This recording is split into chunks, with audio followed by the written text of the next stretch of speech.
Everyone has a favorite game. The one you just keep coming back to time and time again, that fills your heart with joy and your blood with adrenaline. For me, that game is Dota 2.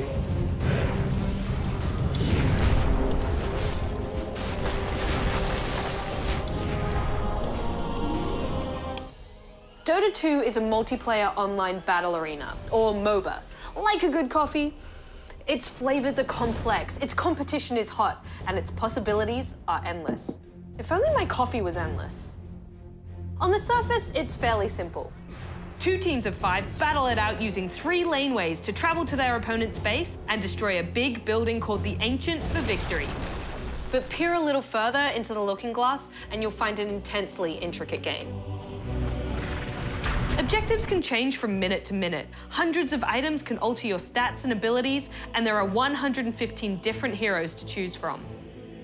Dota 2 is incredibly dense with a steep learning curve. You're a complete beginner for the first 100 hours, and even 2,000 hours later, you're still learning something new about the game.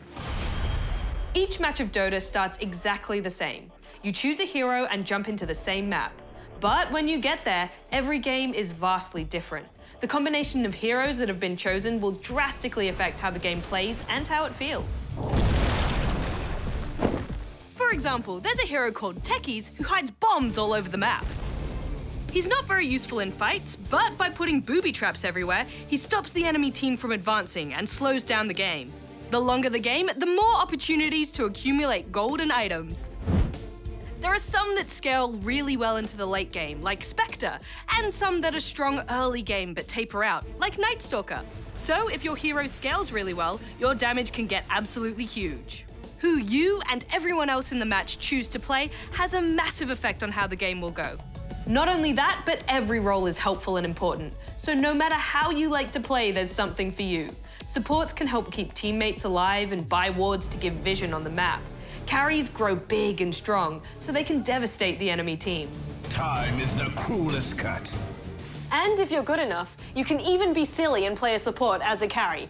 And I love being silly. But even with silliness afoot, there is tons of complex decision-making that needs to be done, and done quickly. Knowing whether to fight or run away can be one of the hardest things to gauge in a match. Do you hold your ground, or do you let one of your towers fall? It takes intelligence, strategy, skill, and patience to succeed.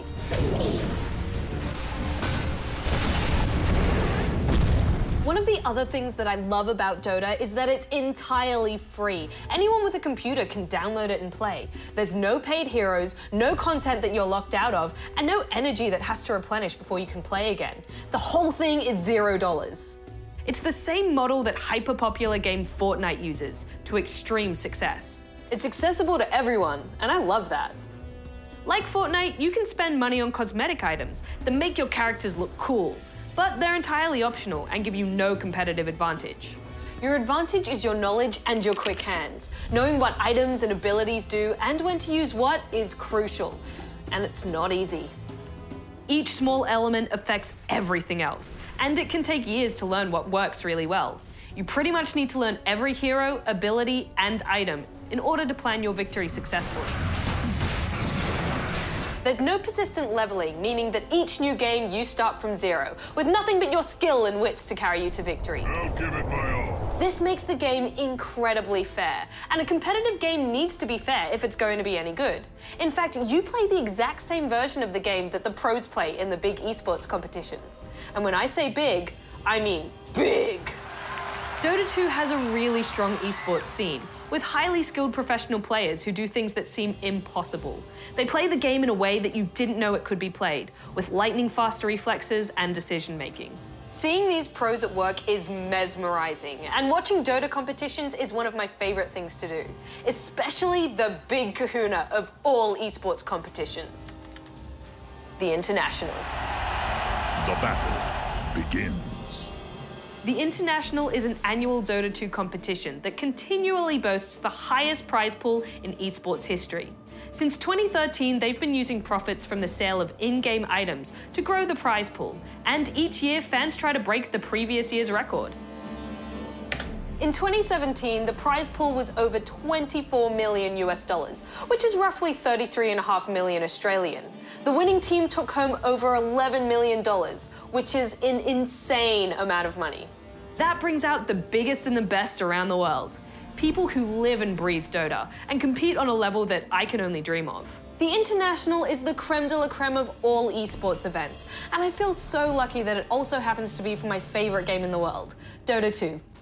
Hey Rad, you know you're going this year, right? To what? The International? Oh man! The International! Me!